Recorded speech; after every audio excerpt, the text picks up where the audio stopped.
चलो हेडिंग लगा सर तुम लोग, आवाज़ के लिए नहीं करना तुम, ठीक है।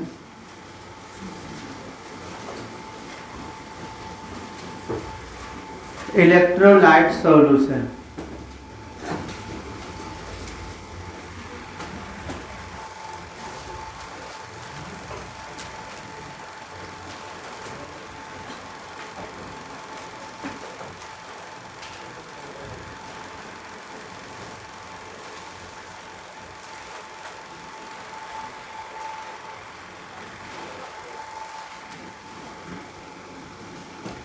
वैद्युत अपघट घोल।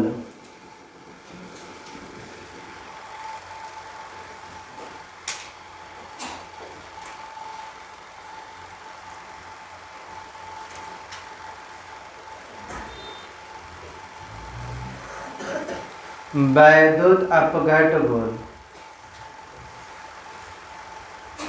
That solution in which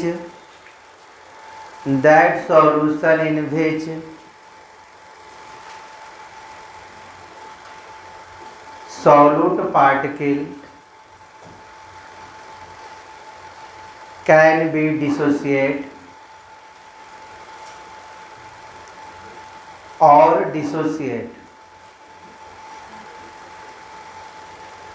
is called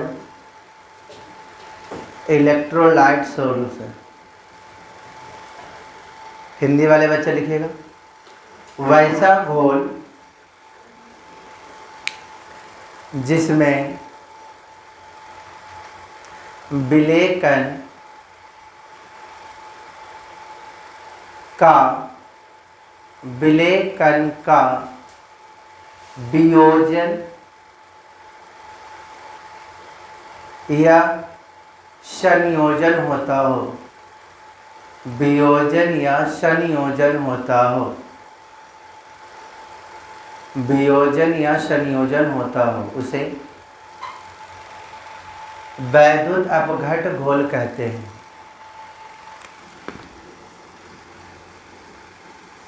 for dissociation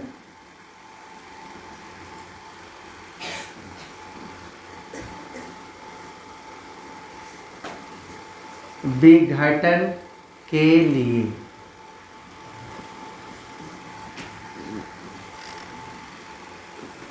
NaCl Na+Cl- K2SO4 2K + SO4 2-।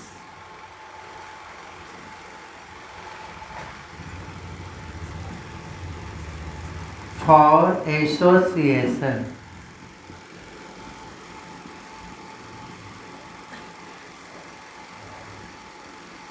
संयोजन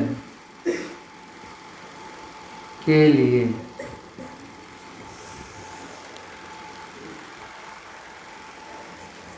CH3COOH का हो 2CH3COOH CH3COOH का होल्ड, इसको डाइमर बोलते हैं, डाइमर ऑफ एसिटिक एसिड।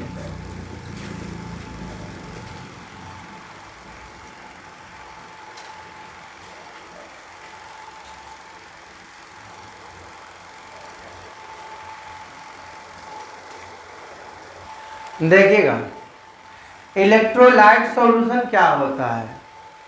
तो सॉल्यूशन में दो चीज होते हैं, एक सॉल्यूट है एक सॉल्वेंट।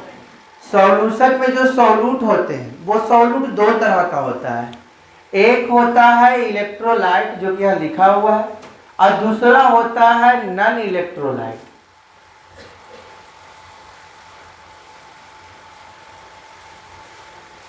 एक होता है वैद्युत अपघट, इसको सॉल्यूशन में रहने देते हैं, यहाँ पर इसके लिए हम सॉल्यूट कर रहे हैं। सॉल्यूट जो सॉल्यूशन होता है उस सॉल्यूशन में दो तरह का सॉल्यूट मिला होता है, एक होता है आपका इलेक्ट्रोलाइट और एक होता है नॉन इलेक्ट्रोलाइट। सर इलेक्ट्रोलाइट क्या होता है सर? तो इलेक्ट्रोलाइट का मतलब होता है छोटू कि जो जल में जाने के बाद आयन में टूट जाता है, और आयन में वही बंदा टूट सकता है जिनके पास मेटल है। जैसे मैंने बोला आपको 2 बर्तन लिया, 2 बर्तन में मैंने एक में डाल दिया चीनी। चीनी का फॉर्मूला पता होगा, C12H22O11। और आपका नमक का भी फॉर्मूला सिंपल साल्ट जिसको बोलते हैं, सिंपल साल्ट भी आपको पता होगा। अब दोनों को मैंने जल में डाला, तो जल में जाने के बाद चीनी क्या होगा, घुलेगा, लेकिन नमक क्या होगा, टूटेगा, क्योंकि इनके पास कोई मेटल नहीं है। तो ये आदमी जो दिख रहा है, चीनी, ग्लूकोज, यूरिया, सुक्रोज, ये सारे के सारे कैसा इलेक्ट्रोलाइट है, नॉन इलेक्ट्रोलाइट है, ठीक है।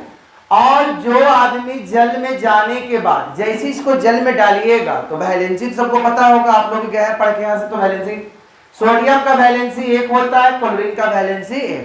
एक टूटेगा प्लस में, एक टूटेगा माइनस। तो जो घुलेगा वो होता है नॉन इलेक्ट्रोलाइट, और जो टूटेगा वो कहलाएगा इलेक्ट्रोलाइट, ठीक है। तो इलेक्ट्रोलाइट का 2 केस हो सकता है, या तो होगा डिसोसिएशन होगा, या तो एसोसिएशन, या तो टूटेगा या तो जुड़ेगा। जैसे मैं आपको ऐसे समझाता हूँ, मैंने क्या किया कि यहाँ पर हमने 2 कंटेनर लिया, यहाँ पर दोनों में पानी है, यहाँ पर हमने क्या किया, 2 पार्टिकल लिया, और ये दोनों पार्टिकल को इसमें डाला, जल में डाला। जल में डालने के बाद ये पार्टिकल 4 गो हो गया। यहाँ पर पार्टिकल की संख्या बढ़ा देते हैं अपने मन से, एक खास नहीं है, पर्टिकुलर नहीं है, अपने मन से यहाँ मैंने लिया। अब इसको भी मैंने पानी में डाला, ये बंदा क्या हुआ, पानी में जा करके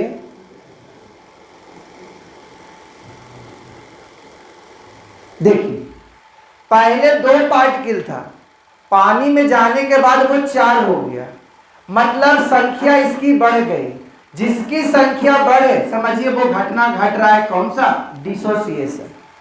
एक 6 को था, 1 2 3 4 5 6 पार्टिकल था, लेकिन जब इनको पानी में डाले तो 2 को बड़ा बड़ा पार्टिकल बना दिया। तो यहाँ पर 6 पार्टिकल था और पानी में जाने के बाद 2 पार्टिकल बन गया, ठीक है। तो यहाँ पर पार्टिकल की संख्या कम गई।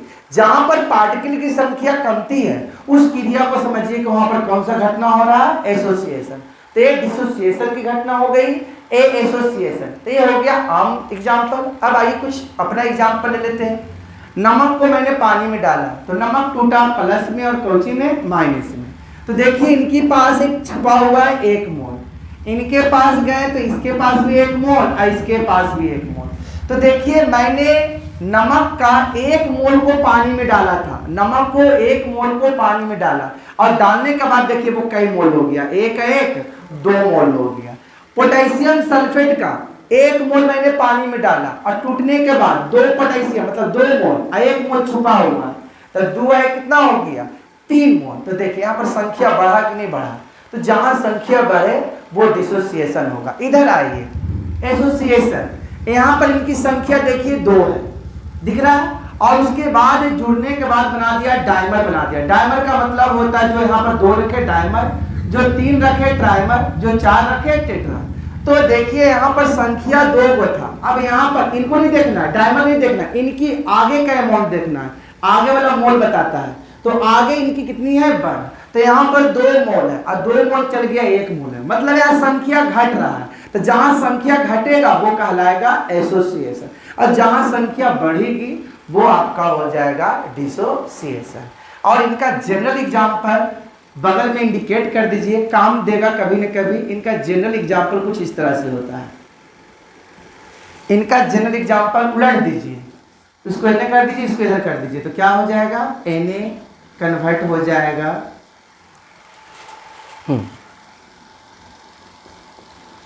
ये फॉर्मूला जनरल याद रखिएगा डिसोसिएशन का, और ये याद रखिएगा जनरल एसोसिएशन का, ठीक है। उतार लीजिए इसको।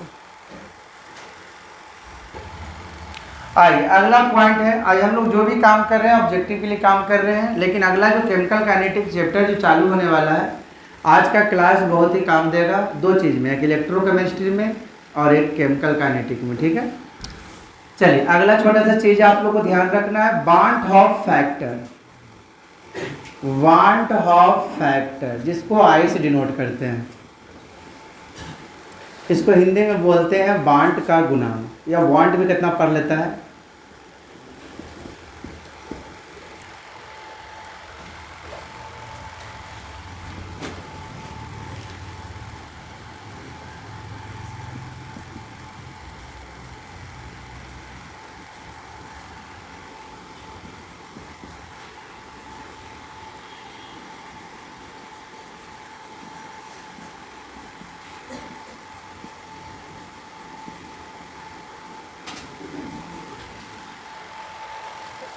इंग्लिश वाले बच्चे लिखिएगा हेडिंग लगाने के बाद, the ratio of absorbed Cp, the ratio of absorbed Cp to the ratio of absorbed Cp to the normal Cp is called want Hooft factor, is called want Hooft factor। Hindi में लिखेगा या हिंदी लिखा हुआ है, CP का हिंदी पता है ना, अनुसंख्यक गुण धर्म, अनुसंख्यक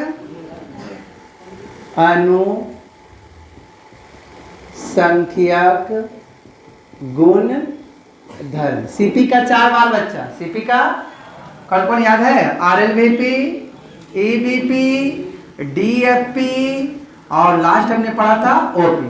चलिए ठीक है, पहले हिंदी कर लीजिए, इच्छा था लिख लीजिएगा। लिखिए प्रेक्षित अनुसंख्यक गुणधर्म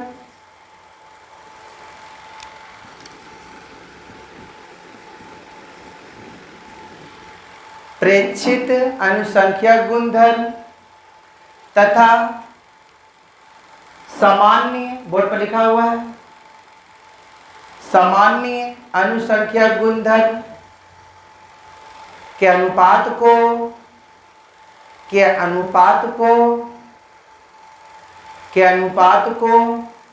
बांट का गुणांक कहते हैं, बांट का गुणांक कहते हैं। जैसे देखिएगा सब लोग,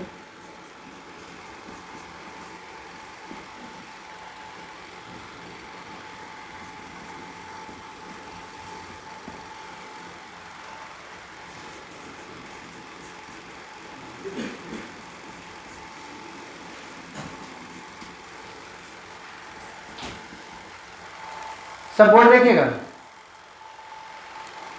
आई क्या होता है, बांट ऑफ फैक्टर। देखिए एब्जॉर्ब सीपी किसे कहते हैं, ध्यान देना, जिसको हम लोग एबनॉर्मल भी कहते हैं, कभी कभी एबनॉर्मल भी कहते हैं, इसी को एबनॉर्मल कहते हैं। तो बढ़िया समझिएगा, समझ लो ना, लिखा हो तो तुम लोग मोबाइल बस भी देख के लिख लेगा, ठीक है ना, तो समझ लो फटाफट। आइए देखिए छोटू, यहाँ पर कितना मोल, यहाँ एक, यहाँ भी एक, हमको आई निकालना है। तो जो नॉर्मल वैल्यू है वो कितना, इधर लेफ्ट वाला होता है नॉर्मल वैल्यू, और टूटने के बाद जो वैल्यू आता है उसे कहते हैं कौन सा, ऑब्जर्व। तब बताइए एब्जॉर्ब वैल्यू कितना हो जाएगा, ए का 1 बटा नॉर्मल सीपी। नॉर्मल सीपी कितना है छोटू, कंपाउंड दे दिया बेरियम नाइट्रेट, आपसे पूछा कि बता इनका आई क्या होगा, तो पहले तोड़ना इसको है। बेरियम पर 2 वैलेंसी होता है, 2 पॉजिटिव लिखाए थे, प्लस NO2 का वैलेंसी हमने लिखाया था 1, इनकी संख्या कितनी है 2, आगे यहाँ पर गुना कर दें। अब हमको निकालना है, इसके लिए आई निकालना है, इस बंदा के लिए आई निकालना है, तो क्या करेंगे, इधर 1 है, इधर 1 है, इधर 2 है, मतलब क्या हो जाएगा सर, यहाँ हो जाएगा ऑब्जर्व सीपी, मतलब 2 और 1 3 हो जाएगा, और इधर हो गया होगा। एक घटना जो घट रहा है, एक डिसोसिएट टूट रहा है। अब एक आपको जुड़ने वाला हम देख लेते हैं, जैसे हमने दे दिया CH3COOH, आगे 2 दे दिए, इसमें संख्या घटेगा, तो संख्या कैसे घटेगा, तो डाइमर बनाएगा, इसका डाइमर बनेगा, इसका डाइमर ऐसे बनेगा, यहाँ ए चला जाएगा इधर। अब इसका आई निकालना है, तो यहाँ इसको नहीं देखने का, इनके आगे का कोफिशिएंट देखने का, इस कंपाउंड डाइमर का आगे कोफिशिएंट कितना है। तो आइए एब्जॉर्ब Cp, तो एब्जॉर्ब यही बने के बाद बना, जुड़ने के बाद, तो यहाँ पर हो गया 1 और बटा नॉर्मल Cp, नॉर्मल Cp कितना हो गया 2, मतलब 0.5। तो देखिए इनका I का मान और इनका I का मान।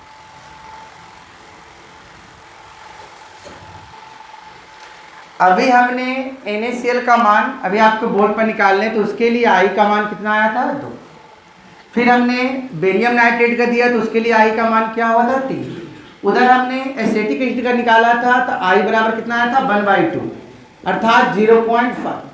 तो देखिए यहाँ से काम हम लोग कर सकते हैं, एक नोट ऑब्जेक्टिव के लिए आपको काम दे सकता है।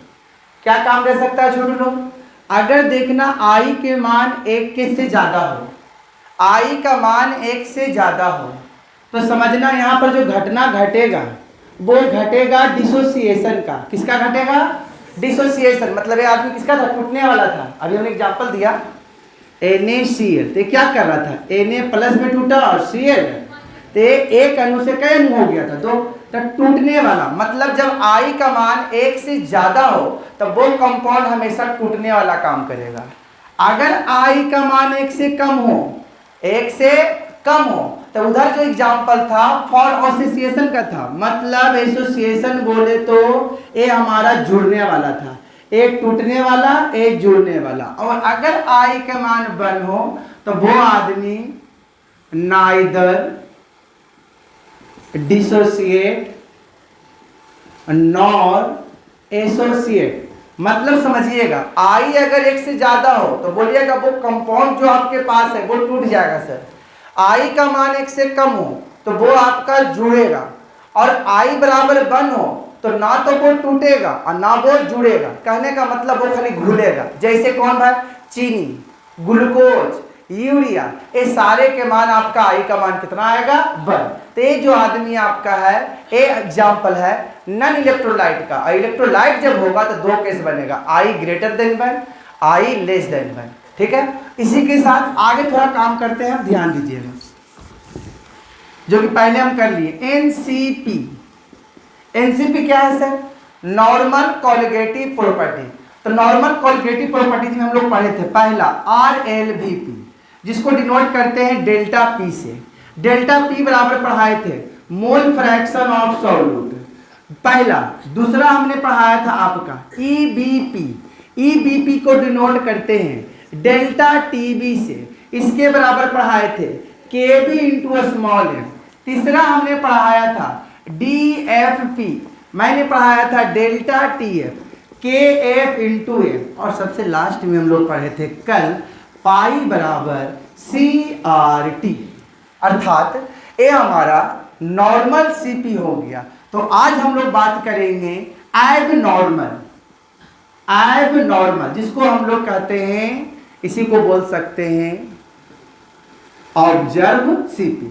तो कुछ नहीं करना, जैसे है सब लिख दीजिएगा, बस इसके आगे I लगा दीजिएगा, मतलब से डेल्टा P है रहने दीजिए, मोल फ्रैक्शन सॉल्यूट है रहने दीजिए, बस खाली आगे आप लगा दीजिए कौची। सेम यहाँ चलते हैं, डेल्टा TB है, KB इंटू स्मॉल m है, कुछ मत करिए, इसके आगे I लगा दीजिए और बाकी दोनों आप लोग कर लीजिएगा। क्या आप लोग से हो जाएगा?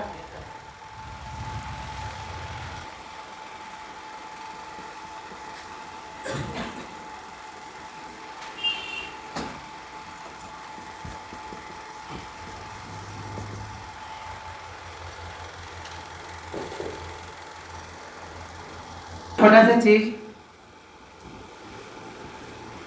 डिग्री ऑफ डिसोसिएशन या एसोसिएशन, एसोसिएशन जिसको डिनोट करते हैं अल्फा से, इससे भी ऑब्जेक्टिव आता है आपका। तो देखिएगा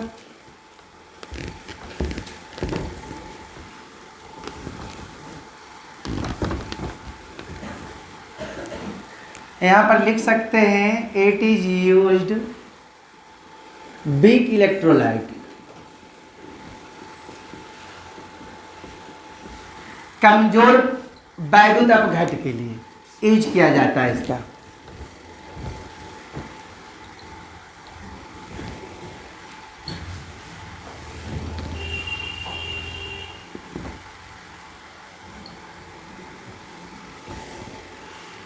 तो इसके लिए एक फार्मूला खाली याद कर लीजिए, काम हो जाएगा। Number of mole of electrolyte after dissociation या एसोसिएशन।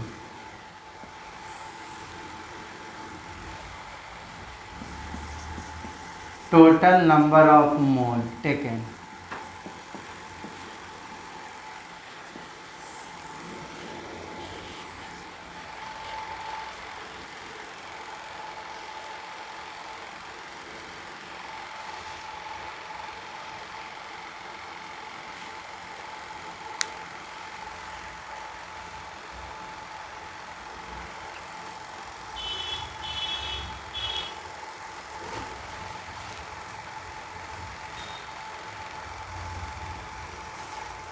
जल्दी चलो चालू करो।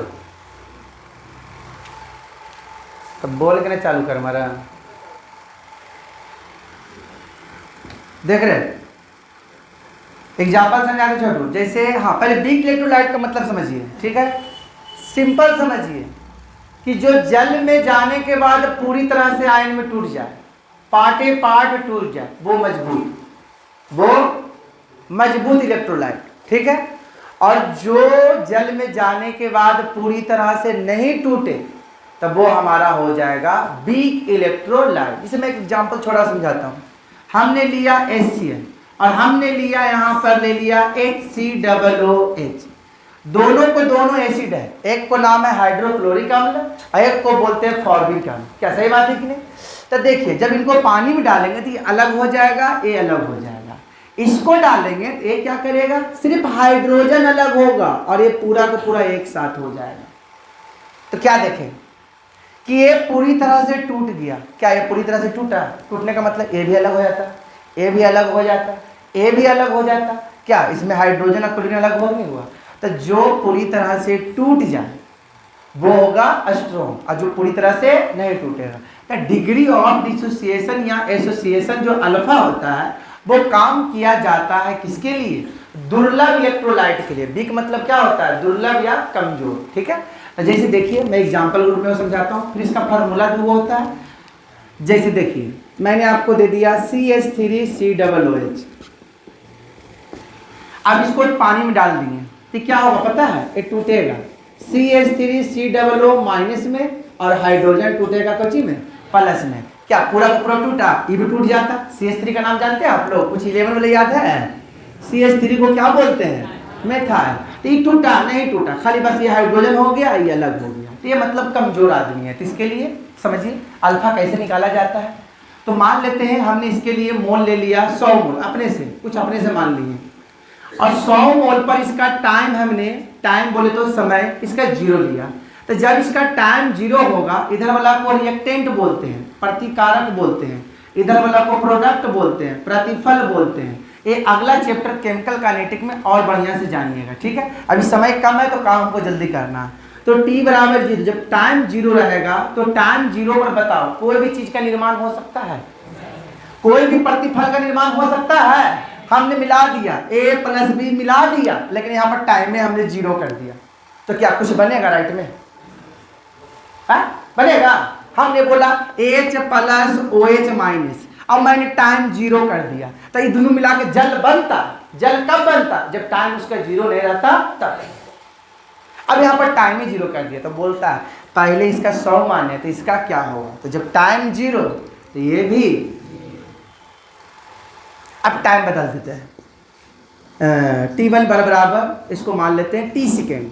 अपना अपना टाइम मान लीजिएगा, कोई 5, कोई 10, कोई 15, जो इच्छा है मान लीजिएगा। तो हमने बोला क्या, पहले से था 100, अब ये क्या हुआ कि ये टूटा, लेकिन ये कमजोर आदमी है। कमजोर आदमी पूरी तरह से नहीं टूटता है, कंप्लीट डिसोसिएट नहीं होता है, मतलब अधूरा रहता है। तो मान लेते हैं कि पहले टूटा था तो 100 था, अब टूटने के बाद आधा टूटा तो ये 50% ही टूटा। कितना परसेंट टूटा? 50%। तो 50% ई टूटा, तो पूछेंगे भाई इधर क्या टूटा, टाइम तो बढ़ा दिए हम, टी का मतलब 1 2 3 5 10 कुछ भी हो सकता है। तो यहाँ पर क्या ध्यान देना, यहाँ चेक करना, यहाँ पर कई मोल, 1 मोल सर, यहाँ पर कई मोल, 1 मोल सर, यहाँ पर कई मोल सर, 1 मोल, मतलब एक एक पार्टिकल सबका है। तो एक के लिए जो चेंजिंग हुआ था 50, तो यहाँ भी 1 है तो इसके लिए भी कर लीजिएगा 50, यहाँ भी 1 है तो इसके लिए भी कर लीजिएगा 50। तो अब यहाँ पर हम निकालते हैं अल्फा। तो अल्फा बराबर कहता है मोल चाहिए इलेक्ट्रोलाइट का, जो इलेक्ट्रोलाइट टूटा है आफ्टर के बाद डिसोसिएशन या एसोसिएशन। देखिए टूटने वाला है, ये एक अणु से हो गया 2 अणु, मतलब ये टूटा है। तो टूटने वाला का पूछ रहा है नंबर ऑफ मोल। तो टूटने के बाद देखिए इस 100 से 50, ये 0 से 50, ये 0 से 50, तो टोटल टूटने के बाद 50 50 और 100 में से 50 घटाएंगे तब भी 50, तो 50 50 50 टोटल जोड़ेंगे तो हो जाएगा 150। उसके बाद बटा कर दीजिए टोटल नंबर ऑफ मोल जो हमने टेकन किया था शुरू में माना हुआ, कितना माने थे 100, तो यहाँ कर दीजिए 100। इसका जो रिजल्ट आ जाएगा 1.5। चलिए करिए। अगला आएगी relation between alpha and I for disco मतलब डिसोसिएशन और आस मतलब एसोसिएशन, ठीक है, मतलब टूटने वाला और जुड़ने वाला। तो सब बोर्ड को देखिएगा,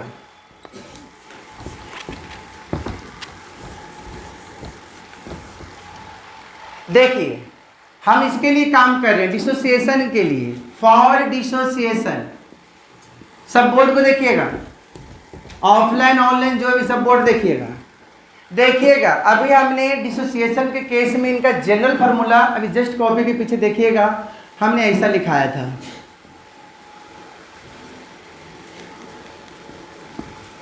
देखिएगा आप लोग सब अपना अपना देख लीजिएगा। क्या डिसोसिएशन के केस में ए एन कन्वर्ट हो जाता है कौची में एन एन में। अब हम क्या कर रहे हैं ध्यान देना, इसके लिए हमने 1 मोल मान लेते हैं।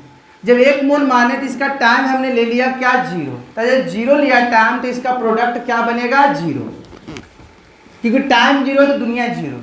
अब हम t बराबर यहाँ अगर इसको t1 मान लेते हैं तो इसको कुछ देर के लिए क्या मान लेते हैं t2, t2 बराबर मान लेते हैं t second according to you 5 10 15 20 जो मानना है मान लीजिए। तो बताइए पहले और जो काम हो रहा है अल्फा जो काम होता है वो कमजोर आदमी के लिए, तो कमजोर आदमी क्या होता है, ये अल्फा कमजोर आदमी के लिए, कमजोर आदमी आधा ही टूटता है। तो पहले आपके पास 1 था, आई कमजोर आदमी टूटने वाला के लिए, तो क्या हो जाएगा 1 माइनस अल्फा। अब मैं पूछूंगा सर इधर बना T2 टाइम में 1 माइनस अल्फा, तो सर इधर क्या बनेगा। तो मैंने बहुत सिंपल उपाय बताया था अभी में, अगर 1 कोफिशिएंट है तो जितना बनाएगा ये उतना बनाएगा ही, तो इधर तो अल्फा बनेगा लेकिन कितना अल्फा बनेगा, तो यहाँ कोफिशिएंट देख लीजिए कितना है n है, तो यहाँ पर कोफिशिएंट 1 था तो 1 के कारण अल्फा हुआ। अब यहाँ पर n है तो यहाँ पर हम लोग कर देंगे n अल्फा। अब यहाँ से i निकाल लेते हैं। तो i का फॉर्मूला लिखा हुआ है बोर्ड पर, मतलब आप लोग कॉपी पर लिखाए हैं कि इसमें एब्जॉर्ब सीपी होता है। एब्जॉर्ब सीपी का मतलब होता है टूटने के बाद वाला, तो टूटने के बाद वाला कौची था भाई 1 minus alpha plus n alpha बटा total number of mole taken. तो हमने मोल टेकन कितना किया भाई 1 किया। अब यहाँ से क्या करते हैं i बराबर 1 minus alpha plus n alpha, इसको इधर कर देते हैं तो i माइनस 1, यहाँ से अल्फा कॉमन निकाल लेते हैं। तो अल्फा कॉमन निकालेंगे तो हम पॉजिटिव वाला को पहले लिख देते हैं, पॉजिटिव n होगा निगेटिव माइनस 1 होगा। अब यहाँ से पूछेंगे अल्फा का मान क्या होगा, तो अल्फा बराबर बोलिएगा क्या बोलिएगा i माइनस 1 और बटा हो जाएगा n माइनस 1।